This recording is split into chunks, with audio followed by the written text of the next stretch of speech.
Na serikali ingeongezea pesa sababu tuko na watu wengi wako na disability. Riwruoge makede ratiro ma oganda oseoten jatend piny Kenya William Ruto kuom rem chopo singo manomiyo oganda jo Kenya kendo rem luwo chike ma pacho ka higa achiel nyaka nokawo telo kaka jatend piny Kenya mar abich. Ne giwebo ma Nairobi kama gisingo medo sundo piny owacho mondo omi oket ngima jo Kenya mbele ahinya kinde makoro pek mar ngima turothoth oganda jo Kenya. E kinde mano manyo ombulu kosundo ganda jo Kenya mondo mi oyiere kaka jatend piny Kenya mar abich. Jatend piny Kenya William Ruto nochiwo singo malombo wang' ne oganda jo Kenya. Higa achiel bang' yiero mare, riwruoge makedo ne ratiro ma oganda wacho ni Ruto oserem luwo chike ma pachoka ka thoth chenro magi itimo tok chike mathurka. Despite their initial efforts to rectify past governance errors, these attempts are overshadowed by deliberate constitutional violations, empty rhetoric, abuse of human rights, and perpetuation of state demagoguery. Judiciary fund manegi yudo kose keti mochako tiyo. Ineno ka poko miye teko ahinya, to bende waneno ka samoro ntiere gimiluongo ni interference gi judiciary.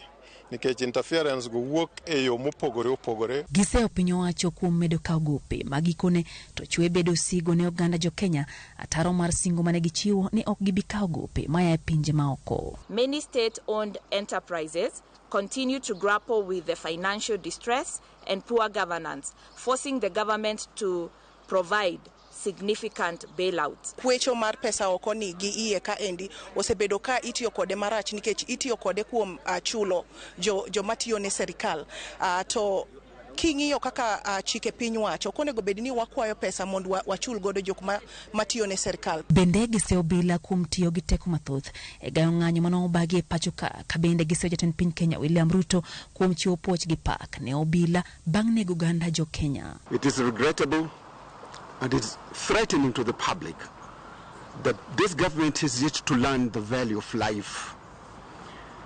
For police to shoot unarmed civilians to death or to go in their homes and beat them to death, this is unconstitutional. Higachiel kende dano prabrio mokalo prabrio se negi kod bunde kod gocho marach ilwet police kod security. Riwruoge go wacho ni piny Kenya ne ok owinjore obed kama bagiro mar twak e wi chal mar kolwasi ahinya to bang' jatend piny Kenya William Ruto golo chike magayo ng'eto mar yiende. We cannot be bringing down forests and degazetting them, and then we are purporting to host the African Climate Summit. We should appreciate the forests, and we should appreciate the green cover that we have as Kenya first.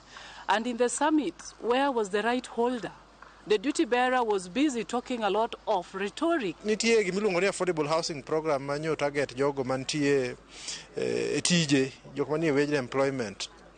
If wenyo ni wakawo lope wa manenie counties wa mantie cities wa mantie towns wa ka kidhi Kisumo ibro yudo lope manenitie arena geni machalo kamago. Emuna timo affordable housing. To wamiyo gi jok ma private.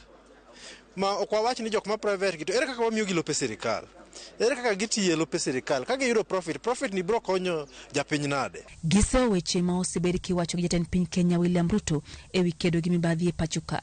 Weche magiwacho ni bonge ma jo Kenya kendo ni ataro mar chike mathurka.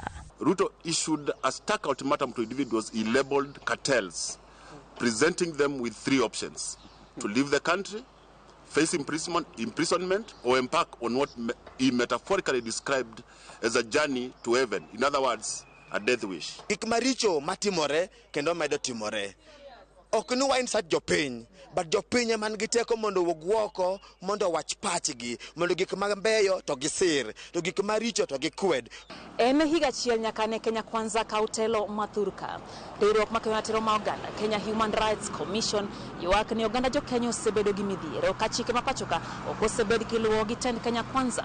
Kata kamano, kata kobedo nitiere midhiero ma kamago, giwacho nitiere weche mosechop kare kotendo gi singo ma Kenya Kwanza koting'o koda ka hola mar Hustler Fund kaachiel kod ndiko jong'ad bura kaka nosingi gi tend Kenya